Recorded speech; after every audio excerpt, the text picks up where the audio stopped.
우리 요한계시록 2장 8절부터 11절 말씀을 우리 한 절씩 교독하겠습니다. 제가 먼저 8절을 읽겠습니다. 서머나 교회의 사자에게 편지하라. 처음이며 마지막이요 죽었다가 살아나신 이가 이르시되 내가 내 환난과 궁핍을 알거니와 실상은 내가 부요한 자니라. 자칭 유대인이라 하는 자들의 비방도 알거니와 실상은 유대인이 아니요 사탄의 회당이라. 너는 장차 받을 고난을 두려워하지 말라. 볼지어다 마귀가 장차 너희 가운데에서 몇 사람을 옥에 던져 시험을 받게 하리니 너희가 10일 동안 환난을 받으리라. 내가 죽도록 충성하라. 그리하면 내가 생명의 관을 내게 주리라. 귀 있는 자는 성령이 교회들에게 하시는 말씀을 들을지어다. 이기는 자는 둘째 사망의 해를 받지 아니하리라. 아멘. 교회들에게 하시는 말씀 두 번째, 오늘은 죽도록 충성하라. 죽도록 충성하라 하는 제목으로 하나님 말씀 전하겠습니다. 우리는 지난 주일부터 요한계시록에 기록된 7 교회를 향한 예수님의 메시지를 듣고 있습니다. 예수님께서는 모든 면에서 뛰어나고 칭찬받아 마땅한 에베소 교회를 사랑이 없다며 책망하셨습니다. 사랑이 없다. 모든 것이 있어도, 많은 것을 갖추었어도 사랑이 없는 에베소 교회는요, 그 한 가지 이유 때문에 책망을 받아야 했습니다. 그래서 날마다 처음 사랑으로 돌아가야 한다고 우리가 함께 나누었죠. 주님을 향한 우리의 첫 사랑이 아니라 우리를 향하신 주님의 사랑, 그러니까 주님을 향한 우리의 첫 사랑보다 우리를 향하신 그 주님의 사랑, 모든 사랑의 처음과 시작이 되는 바로 그 주님의 사랑 앞에 우리가 날마다 서야 한다고 말씀드렸어요. 주님의 사랑이 처음 사랑이에요. 그 사랑 안에 우리가 거할 때 주님을 향한 우리의 사랑이 회복되는 것이고, 그 사랑으로만 우리는 서로를 사랑할 수 있기 때문입니다. 처음 사랑, 처음 행위를 잃지 않는 저와 성도님들 되시기를 축복합니다. 그리고 이어지는 두 번째 교회는 서머나 교회입니다. 서머나 교회. 서머나 교회는 3장에서 우리가 나누게 될 빌라델비아 교회와 함께 예수님의 책망과 경고가 없는 교회예요. 참 부러운 교회죠. 예수님의 책망이 없습니다. 경고가 없어요. 칭찬과 격려만 있는 교회입니다. 그것이 서머나 교회예요. 부러운 교회입니다. 도대체 이 서머나 교회는요, 어떤 교회였기에, 얼마나 뛰어난 교회였기에 예수님의 칭찬과 위로와 격려의 편지를 받게 된 것일까요? 얼마나 뛰어났기에. 하지만 오늘 이 서머나 교회를 향한 편지의 내용을 보면 고개가 갸우뚱해집니다. 편지의 내용을 보시면 예수님의 책망이 없는 교회라고 하기에는요, 조금도 부럽지 않은 내용이 있고요, 예수님의 책망을 받지 않는 교회로 우리가 부러워하기에는 전혀 매력 없는 교회의 모습을 갖고 있기 때문이에요. 초라해 보입니다. 열악해 보이는 교회예요. 오늘날 목회자로 부임을 한다면 피하고 싶은 교회로 분류될 만한 교회입니다. 아무도 안 갈 거예요. 아마 오늘 이 서머나 교회 같은 교회가 청빙을 한다면 갈 목회자가 없을 것 같아요. 왜 그렇습니까? 서머나 교회는요, 고난받는 교회였기 때문이에요. 고난받는 교회였어요. 9절에 보시면 내가 내 환난과 궁핍을 알거니와 실상은 네가 부요한 자니라. 자칭 유대인이라 하는 자들의 비방도 알거니와 실상은 유대인이 아니요 사탄의 회당이라. 서머나 교회가 예수님께 인정받는 이유는 무엇을 잘해서도, 무엇을 잘 이루어서, 무엇을 잘 갖추어서가 아니었다는 거예요. 예수님께 인정받은 이유가 무엇을 갖추어서가 아니었다고요. 서머나 교회가 당하는 환난과 궁핍이 칭찬의 이유였습니다. 도대체 왜 이 칭찬의 이유 같지 않은 이유로 서머나 교회는 예수님의 인정을 받은 걸까요? 이유 같지 않거든요. 그것을 우리가 알기 위해서는 먼저 서머나 교회가 당하는 환난과 궁핍의 의미를 알아야 됩니다. 이들이 당했던 이 환난과 궁핍이 어떤 의미였는가? 서머나 교회가 왜 이런 극심한 고난을 받아야만 했는가? 이것을 알려면 우리가 서머나를 알아야 돼요. 서머나는 항구 도시로 해안선을 따라서 에베소에서, 우리가 지난주에 나누었던 그 에베소에서 북쪽으로 56km 떨어진 곳입니다. 서머나도요, 에베소와 마찬가지로 에게해에 접한 이 훌륭한 항구가 있었어요. 그래서 수출 무역에서는 에베소와 아주 경쟁하는 그런 도시였습니다. 아시아의 왕관이라고 불렸고요. 소아시아의 가장 아름다운 도시가 서머나였어요. 서머나의 큰 특징 중에 하나는 로마와 긴밀한 관계를 유지했다는 것인데, 자, 그 말은요, 로마 황제를 충실히 숭배했어요. 서머나는. 그러니까 부유하고 많은 걸 누리면서 또 로마 황제까지 잘 숭배했다고요. 그 로마 황제를 숭배하는 것을 자랑스럽게까지 여긴 것이 서머나입니다. 자, 황제 숭배의 종교가 깊이 뿌리 박혀 있었겠죠. 여기는 황제 숭배 안 하면 사실은 살아가기가 힘든 곳이 서머나였어요. 이런 환경 속에서 그리스도인으로 살아가는 것은 말 그대로 고난이었습니다. 황제 숭배를 하지 않는 거잖아요. 그리스도인은 고난이죠. 역사적 기록을 보면요, 당시 이 서머나에서 황제 숭배를 하지 않으면 모든 활동에서 제한을 받았다고 그래요.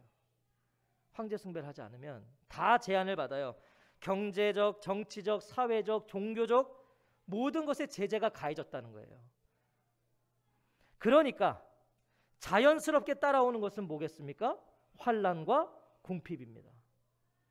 모든 활동에서 제재를 당하니까 당연히 환난과 궁핍이 따르는 것이죠. 서머나 교회는 마땅히 그 환난과 궁핍의 길을 걸어갔던 교회입니다. 마땅히 그 길을 간 거예요. 환난과 고난의 길을 걸었단 말이죠. 황제 숭배를 거부함으로써 압박과 박해를 받았어요. 궁핍한 삶을 살아갔습니다. 모든 것이 넘치고 풍족한 부유한 도시가 서머나예요. 이게 되게 아이러니한 거죠. 부유한 도시에서 굶기를 밥 먹듯 했다는 거예요. 서머나 교회는. 황제를 나의 주라고 한 번만 고백하면 누릴 수 있었던 그 모든 혜택들을 다 뒤로 한 채 믿음의 길을 걸어갔습니다. 그게 서머나 교회예요. 그것이 서머나 교회를 향한 예수님의 칭찬이었다고요. 마음 팔아먹지 않았어요. 주님께 대한 신앙의 의리를 지키고자 했어요. 그래서 함께 굶기로 한 교회가 서머나 교회예요. 황제를 주라고 말하지 않고 그냥 굶자는 거죠. 누가 알아줘서가 아니었습니다. 오히려 그런 서머나 교회는요, 오늘 성경에 보시면 비방과 조롱을 받았어요. 그 길을 간다고 박수 받은 게 아니라 조롱을 받았다고요. 비방을 당했어요. 9절에 자칭 유대인이라는 자들의 비방도 알거니와 실상은 유대인이 아니요 사탄의 회당이라. 거대한 유대 공동체는요, 그런 서머나 교회를요 응원했던 것이 아니라 가장 큰 적이었습니다. 유대교들은. 기독교 신앙을 없애기 위해서요, 이 유대 공동체는요 다른 이교도들과 손을 잡고 그리스도인들을 죽였어요. 로마 통치자들에게 이런 서머나 교회를 고소하는 일에 앞장섰던 게 유대 공동체입니다. 서머나 교회가 감당했던 환난과 이 궁핍은 그만큼 거칠고 거셌어요. 황제에게 억압받죠. 유대교 공동체에게 억압받죠. 예수님은 이 모든 일의 배후에 사탄이 있음을 말씀하세요. 자기들은 아브라함의 후손이라고 말했지만 그들은 메시아를 거부했기 때문에 그들의 모임은, 그들이 드리는 그 예배는 사탄의 회당에 지나지 않았다고 말씀하세요. 사탄의 도구가 되었을 뿐이에요. 이 유대 공동체는 사탄의 회당이라. 그들이 드린 예배는 사탄의 모임이었어요. 예수님은 그런 어려움 속에 있는 이 서머나 교회를 향해 말씀하시는 거예요. 내가 내 환난과 궁핍을 알거니와 실상은 네가 부요한 자니라. 자칭 유대인이라는 자들의 비방도 알거니와 실상은 유대인이 아니요 사탄의 회당이라. 자, 잘 들어보세요. 환난을 당하고 있고 궁핍 속에 줄임배를 움켜쥐고 있던 이 서머나 교회를 향해 예수님은 그런데 사실 너는 부요하다라고 하세요. 세상의 시선으로는요 초라하기 그지없는 서머나 교회예요. 근데 예수님은 부요하다고 하세요. 그런 교회를. 너희는 실상 부요하다. 없는 데 있다고 하시는 거예요. 지금 작은데 크다고 하세요. 적은데 많다고 하세요. 서머나 교회에게. 무엇을 말씀하시는 거겠어요? 이 부요함은 영적인 부요를 말씀하시는 거죠. 예수님께서 부요하다고 하시는 교회는요, 크고 화려한 건물을 가진 교회가 아니었어요. 작은 어려움도 없이 잘 나가는 교회가 예수님께서 부요하다고 하는 교회가 아니었어요. 예수를 가진 교회, 예수를 품은 교회, 예수를 담은 교회, 그래서 고난 속에서도 예수 앞에 머물고 있고 배고픔 속에서도 예수로 배부른 교회, 예수님은 그런 교회를 지금 부요하다고 하세요. 부요하다. 오늘 우리는요, 이 기준으로 교회를 바라보아야 됩니다. 이 기준으로. 예수를 가진 교회인가? 예수를 품은 교회인가? 예수를 담고 있는 교회인가? 오늘 예수로 배부른 교회인가? 나의 교회는 오늘 예수님께서 부요하시다고 하는 교회인가? 아니면 예수님이 가난하시다고 말할 수 있는 교회인가? 우리는 그 기준으로 교회를 바라보아야 해요. 부하지만 가난한 교회일 수가 있습니다. 우리가 볼 때는 부요한 교회지만 주님은 가난하다고 할 수 있고요. 우리가 볼 때는 가난하고 초라한 교회이지만 주님은 그 교회를 부요한 교회라고 할 수 있어요. 예수님은 이런 서머나 교회를 칭찬하십니다. 그런데 본문을 유심히 보십시오. 도대체 무엇이 칭찬입니까? 오늘 본문을 보세요. 뭐가 칭찬이에요 도대체? 실상은 네가 부요한 자니라인가요? 이게 예수님이 하시는 칭찬인가요? 실상은 네가 부요한 자니라. 자, 이것이 정말 서머나교회에게 칭찬으로 느껴졌을까요? 예수님이 서머나교회야 실상은 너가 부요한 자다. 이게 칭찬으로 느껴졌겠냐고요, 서머나교회에게. 생각해 보세요. 모진 환난 가운데 살아가고 있어요, 지금 서머나교회는. 오늘도 무엇인가를 마음껏 먹는다는 것은요, 꿈속에서나 가능한 현실을 살아가고 있어요. 밥 굶고 있다고요, 현실은. 그런데 그런 자신들을 위한 주님의 편지의 내용이 실상은 네가 부유한 자야. 이게 칭찬으로 여겨졌겠냐고요, 서머나교회가. 그런데 사실 너는 부유한 거야. 이런 반응이 있지 않겠어요? 예? 주님 지금 무슨 말씀이십니까? 부유하다고요? 우리가 며칠을 굶었는지 모르십니까? 오늘 이 자리까지 우리가 모이기까지 어떤 조롱을 받았고 어떤 수모를 당했는지 주님 정말 모르셔서 그렇습니까? 어떻게 우리가 부유한 자입니까? 이런 마음이 들지 않겠냐고요. 하지만 분명 예수님은 서머나교회를 칭찬하고 계세요. 무엇이 칭찬일까요? 그럼 본문에서 이것이 주님의 칭찬이에요. 내가 내 환난과 궁핍을 알거니와 자칭 유대인이라 하는 자들의 비방도 알거니와. 이게 주님의 칭찬이라고요. 나는 네가 당하는 환난과 궁핍을 알고 있다. 또 자칭 유대의 사람이라는 자들에게서 네가 비방을 당하고 있는 것도 나는 알고 있어. 서머나교회야, 내가 너희를 알고 있어. 이것이 칭찬 아닙니까? 이것이 서머나교회를 향한 예수님의 칭찬이에요. 아니, 그게 무슨 칭찬인가 생각되시나요? 하지만 잘 생각해 보세요. 이보다 큰 은혜가 어디 있습니까? 예수님이 아신다잖아요. 예수님이 아신대요. 서머나교회가 당하는 고난을 알고 있다고 하세요. 이 한마디가 서머나교회에게는요, 칭찬을 넘어서요, 엄청난 위로가 되지 않았겠어요? 오늘도 힘겨운 삶을 살아가고 있는데 주님이 편지를 보내셨는데 그 내용이 내가 너희들의 그 고난을 알고 있어. 너희들의 오늘 배고픔을 내가 알고 있어. 생각해 보십시오. 신앙과 믿음을 지키고자 날마다 기한 없는 환난과 궁핍 속에 살아갔어요. 서머나교회는 기한이 없다고요. 오늘도 비방과 조롱을 받으며 길을 나섰어요. 며칠을 굶었는지보다 내가 몇 번을 먹었는가를 세는 것이 더 빠를 지경이에요. 뼈만 앙상한 아이는요, 배고프다고 울부짖고 있습니다. 황제 숭배를 거부한다는 이유로 끌려가서 고문을 당해 쩔뚝쩔뚝 교회 걸어왔어요. 젖먹이 아이는 먹일 젖이 안 나와서 결국 먼저 보냈어요. 그 아이를 묻고 왔는지도 몰라요. 하루에도 수천 번씩 생각하지 않았겠어요? 이렇게 사는 것이 옳은가? 이 서머나교회가 그런 생각 안 했겠냐고요. 그냥 가서 머리 한번 숙이면, 내가 가서 황제 숭배 한번 하면, 황제를 주라고 내가 말 한마디만 하면 되는데, 그럼 오늘 이 환난과 궁핍은 사라지는데 주님 아십니까? 우리의 이 처절함을 주님 아십니까? 이런 의문과 질문으로 살아가지 않았겠어요? 그런 서문학교에게 전해진 예수님의 편지는 무엇입니까? 서문학교야, 내가 안다. 내가 알고 있어. 너희의 환난과 궁핍을 내가 다 알고 있어. 너희의 한숨과 눈물을 내가 다 알고 있어. 이 편지가 읽혀지는 순간 서문학교에는 울음바다가 되지 않았을까요? 만신창이가 돼서 모였는데 주님이 아신다잖아요. 서러움과 안도감의 눈물이 터져 나오지 않았겠냐고요. 아, 주님이 알고 계시구나. 모르시는 줄 알았는데, 모르시는 것 같았는데 알고 계신다고 하시는 이 주님의 말씀은요, 또다시 마주해야 할 내일을 살아갈 힘이 되었을 거예요. 내일도 똑같은 현실을 살아야 되거든요. 근데 주님이 아신대잖아요. 내가 오늘 왜 밥을 굶고 있는지, 내가 오늘 왜 핍박을 받고 있는지를 주님이 아신다니 내일을 또 살아갈 힘이 되는 거죠. 그런 서문학교에게 예수님 말씀하세요. 10절에 보시면, 너는 장차 받을 고난을 두려워하지 말라. 볼지어다 마귀가 장차 너희 가운데에서 몇 사람을 옥에 던져 시험을 받게 하리니 너희가 10일 동안 환난을 받으리라. 네가 죽도록 충성하라. 그리하면 내가 생명의 관을 내게 주리라. 이미 환난과 궁핍 속에 있는 이 서문학교에게 예수님은요, 장차 받을 고난을 말씀하세요. 아니, 더 받을 고난이 있단 말이에요.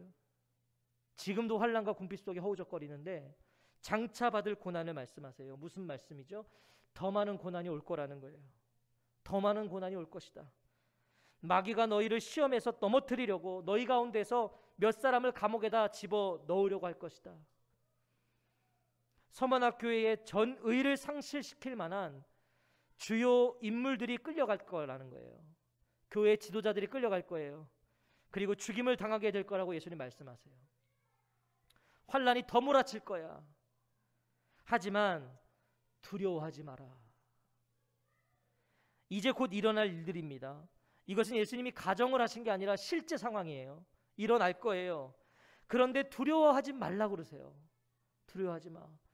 끌려갈 거고 죽임 당할 거야. 그러나 두려워하지 마. 무슨 말씀이시죠? 두려워하지 말라는 예수님의 말씀은요, 두려워하지 않아도 된다는 말씀이에요. 두려워하지 않아도 된다는 거예요. 서문학교회가 받을 고난이 약해서가 아닙니다. 죽임을 당하는 고난이에요. 전혀 약한 고난이 아니에요. 주님이 두려워하지 않아도 된다고 말씀하시는 것은 그 고난을 예수님이 아시기 때문이에요. 미리 가르쳐 주셨잖아요. 지금 장차 더 고난이 올 거야. 가르쳐 주셨어요. 주님은 그 고난을 알고 계세요. 예수님이 알고 계신 고난이라면, 그래서 그 고난이 올 거라고 미리 말씀하셨다면 이거 무슨 의미입니까? 무슨 걱정이 있어요? 주님이 미리 올 고난을 알고 계신데요. 그리고 그 고난이 올 거라고 가르쳐 주셨어요. 주님이 알고 계시고 주님이 고난이 올 거 가르쳐 주셨다면 뭐가 걱정이에요? 그 거센 고난의 시간도 주님 안에 있다는 거잖아요. 주님이 아신대잖아요. 그럼 뭐가 걱정이에요? 그 시간도 주님 안에 있는데. 너희가 10일 동안 환난을 받으리라. 이게 무슨 말씀이에요? 영원한 고난이 아니라는 거예요.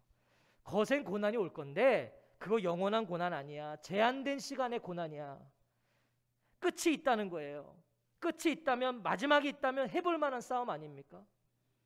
우리가 그렇지 않아요? 나의 지금 당하는 고난이 언제 끝날 것을 안다면 그거 버틸만 하지 않겠습니까?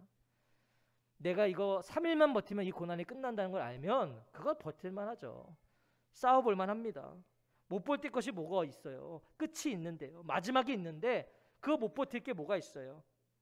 시작과 끝이 정해져 있는 고난, 주님이 주관하고 계신다는 뜻이에요. 10일 동안 이루어질 거야. 끝이 있어. 주님이 주관하고 계신다는 거죠. 무슨 말씀이에요? 10일을 버티면 돼요. 극심한 고난이 올 건데 10일을 버티면 11일이 찾아온다는 거예요. 그러니 서문학교회야, 죽도록 충성하여라. 네가 죽도록 충성하라. 예수님 너무 가혹하시다라고 생각되시나요? 지금도 서문학교회는 엄청난 충성된 교회예요. 지금 이미 주님께 충성된 교회예요. 그 충성 때문에 사실은 환난 당하고 있어요. 그 충성 때문에 사실은 지금 궁핍 속에 살아가고 있어요. 그런데 예수님은 네가 죽도록 충성해라.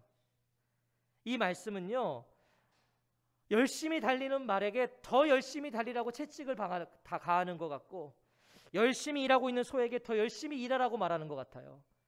서머나교에게는 그랬을 거예요. 죽도록 충성해라. 하지만 죽도록 충성하라는 말씀은 그런 것이 아닙니다. 열심히 달리는 말을 더 빨리 달리라고 채찍질하는 것도 아니고, 열심히 일하고 있는 소를 더 열심히 일하라고 고삐를 땡기는 게 아니에요. 이건 그런 의미가 아닙니다. 이것은 서머나교회가 걸어가던 그 길을 지키라는 거예요. 너희들이 지금 걸어가고 있는 그 길을 지켜라. 그 길을 이탈하지 말아달라는 예수님의 응원과 같은 메시지예요. 죽도록 충성해라. 너희들 그 길을 멈추지 마라. 너희들이 지금 비록 고난의 길을 걷고 있지만 그 길을 이탈하지 마라. 죽음에 직면할지라도 그리스도께 신실하라고 주님은 응원을 하시는 거예요. 현재의 환난과 궁핍과 다가올 고난과 죽음을 두려워하지 말고 신실하라고 하시는 거예요. 신실해라. 세상의 모든 것, 심지어 목숨까지 다 빼앗길더라도 영원한 것을 놓지 말라는 거예요. 너희들이 설사 너희들의 생명까지 빼앗길지라도 너희들 그 영원한 거 놓지 마. 왜 그렇습니까? 그리하면 내가 생명의 관을 내게 주리라. 이 생명의 관은요, 왕관이 아닙니다. 주님이 우리에게 주신다는 생명의 관은요, 어떤 힘과 권위를 상징하는 그런 왕관이 아니에요. 여기서 말씀하시는 생명의 관은 경기에서 승리한 자에게 주어지는 화관이에요.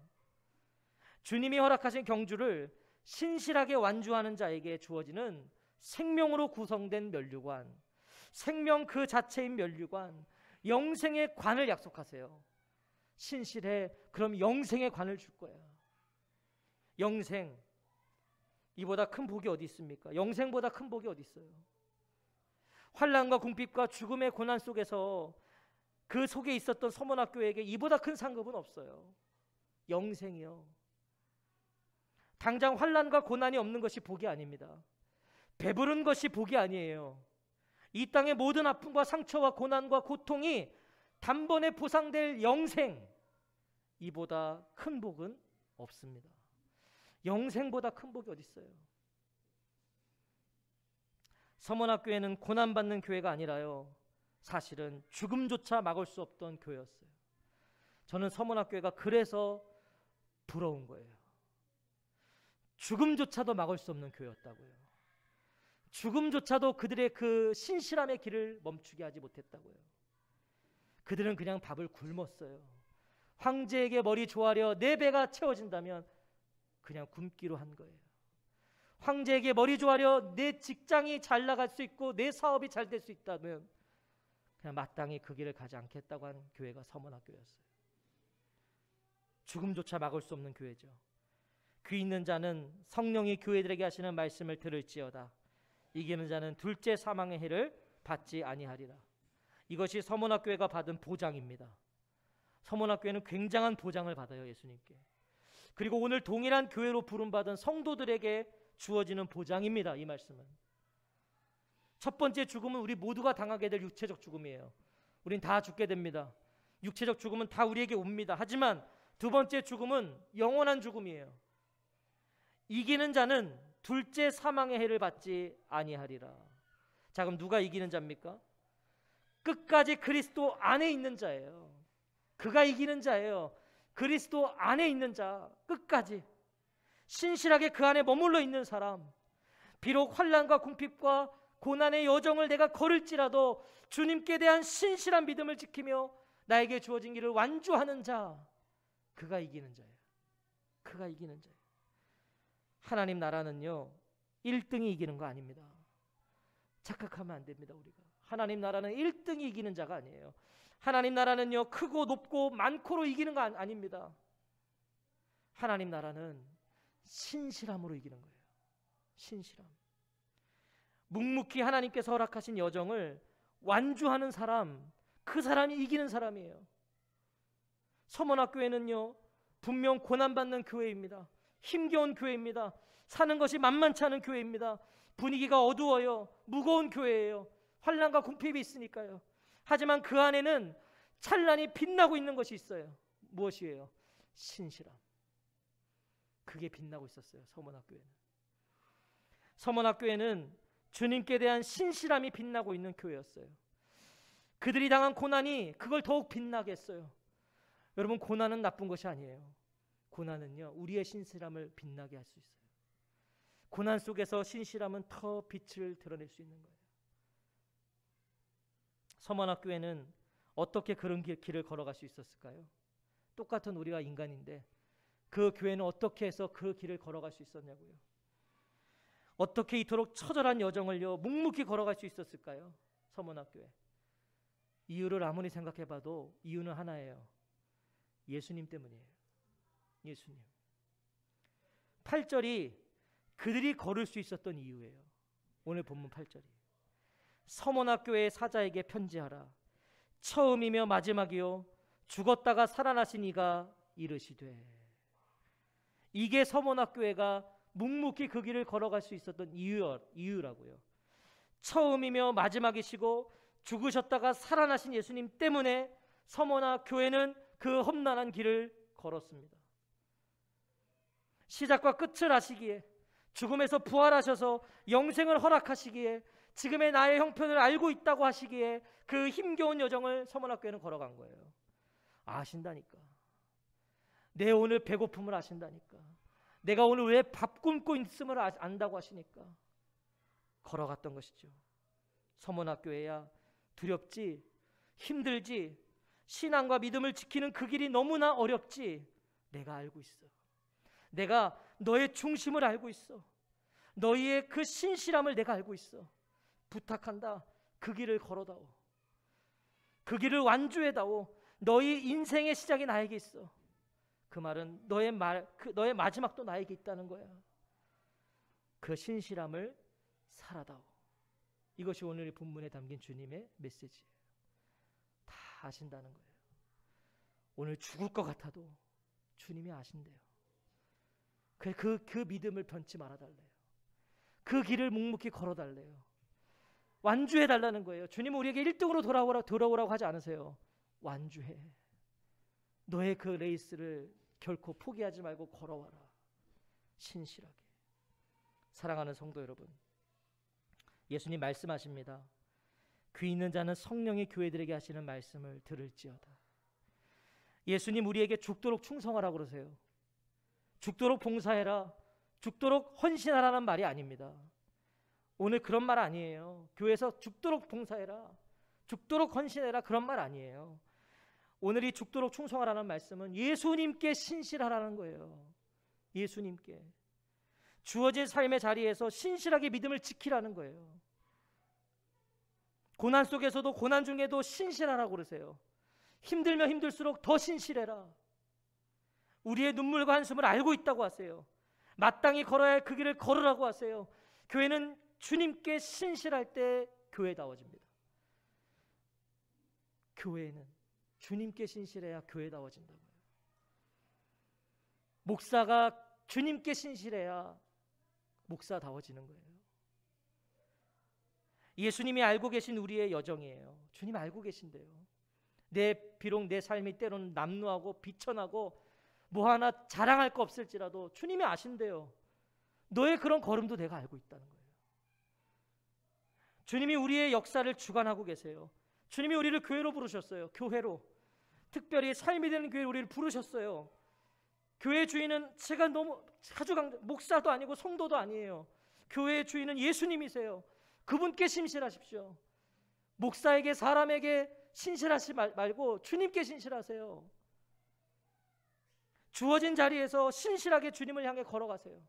누가 알아주지 않아도, 누가 뭐 날 안아주지 않아도 그 자리에서 신실하게 걸어가시라고요. 주님을 향해서. 우리 각자가 자신의 자리에서 신실할 때 주님은 그 교회를 칭찬하세요. 그 교회를 칭찬하시는 거예요. 신실하게 그 자리를 우리가 나아갈 때 주님은 박수를 보내시는 거예요. 사도 요한의 제자였고, 또 사도 요한이 죽은 지 50년이 지난 후에 서문학교의 감독이었던 폴리캅의 이야기로 설교를 마치려고 해요.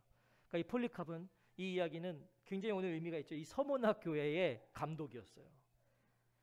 요한이 죽고 50년 후에 주 156년경 2월 2일에 있었던 일입니다.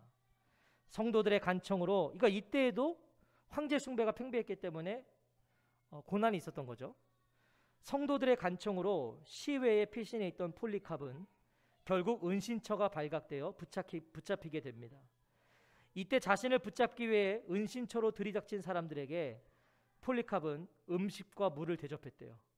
자기를 지금 잡으러 온 사람들에게 음식과 물을 대접하고 잠시 기도할 시간을 부탁했대요. 내가 잠깐만 기도하게 해달라고.